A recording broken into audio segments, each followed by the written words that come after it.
ይድረስ ኢጃዛ ቤት ለምታከራዩ ሰዎች ዛሬ እንግዲህ ልካችሁን ልነግራችሁ ነው የመጣሁት። ለምን መሰላችሁ? 5-6 ክላስ ኖሯችሁ አንድ ክላስ 2 ክላሱን በ1000 ብር ወይም በ500 ብር ታከራዩና ከዛ ሌላውን ክላስ አንዱን ክላስ ለሻንጣ አታደርጉም። ሁሉንም ክላስ ታከራያላችሁ፣ ብራችሁን ትበላላችሁ። ከዛም በኋላ ሌላው ሴት ኢጃዛ የሚወጣው ሴት ወንዱም ሴቱንም አንድ ላይ ታፍጉና ከሻንጣ ጋር እሽግ በሚልበት ቤት ውስጥ ከዛ እረፍት የመጣችዋም ስራም ለቀ የመጣችሁ ወንዱም ከገጠር ጅዳ ሊዝናና የገባው አንድ ላይ ይታፈግና እሽቅ እያለን ከዛ ምን ይሄ መዝናናት ነው። ይሄ መዝናናት ነው። አንድ ሰው ከስራ ቦታው ኢጃዛ ሲወጣ አንድ ክላስ መለቀቅ አለበት እንዴ?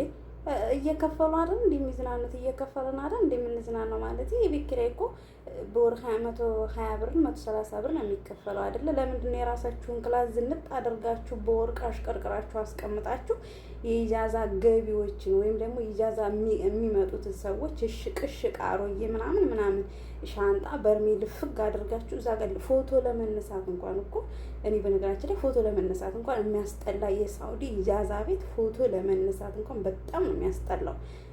የራሳችሁን ክላስ እስኪዩት፣ የራሳችሁን መኖሪያ የራሳችሁን እናንተ እኮ አከፍሉም። እንዲያውም እኛ እኮ ነን የምንከፍለው። እኛ በምንከፍለው ብር እኮ ነው እናንተ የምትዝናኑት።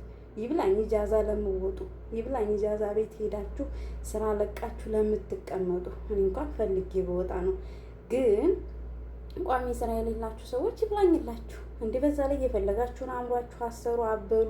ኢጃዛ ቤት እኮ የሚወጣው የፈለገንን አእምሮን የፈለገን እዛ ጋር 15-16 ሰው ተቀምጦ እዛ ጋር የፈለጋችሁትን የምትበሉበት የፈለጋችሁትን የምትጠጡበት መብት አይሰጣችሁም። ለምን? ወይም ደግሞ ለብቻሽ ለምን ትሰሪያለሽ ትባላላችሁ። ለብቻሽ ለምን ምግብ ትሰሪያለሽ ትባያለሽ። ለብቻሽ ለምን ተዝናናሽ፣ ለምን ደህና ልብስ ለበሽም ልትባይ ልትጎነጠይ ትችያለሽ እንዴ። እኔ በነገራችን ላይ ይሄ ነገር በተለይ ሳውዲ ላይ ያላችሁ ደላሎች ግን እንደው እሱ መድኃኒዓለም ለእናንተ የስራችሁን ይሰጣችኋል። ግን ደግሞ ጥሩም አላችሁ፣ ከሴቶች የማትቀየጡ ምንም የማትሉ ምንም ይስሩ ምንም ይብሉ ምንም የማትሉም አላችሁ አውቃለሁ። ግን የሚያረጉት በብዛት ሳውዲ ላይ የራስ ወዳድ ከመሆናቸው የተነሳ የራሳቸውን ክላስ በጌጥ ያስውባሉ። አንድ ክላስ ይሰጣሉ፣ ከዛ ሌላውን ክላስ ያከራያሉ። በዛ ዘና እያሉ ይኖራሉ። እኛ ደሃዎቹ ሆዲፍጀው እንደው እናንተ ነገር ሆዲፍጀው። ግን እባካችሁ እንደው ቢያንስ እንኳን የተሻለ ነገር አድርጉ።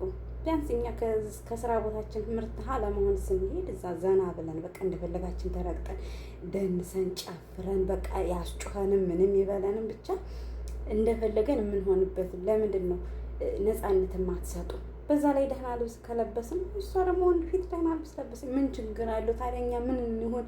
ኢጃዛ ቤት እኔ ማደሪያው በጣም ያስጠላኝ። ስራ ቦታ ደግሞ እንደገና ኢጃዛ ቤት ሄጄ ማደሪያ። ኧረ ተው እንደ ፀጉራችሁን ለምን ትለቃላችሁ? እሱ ይሆናችሁ ናት እሱ እንዲያው እሱ ይሆናል።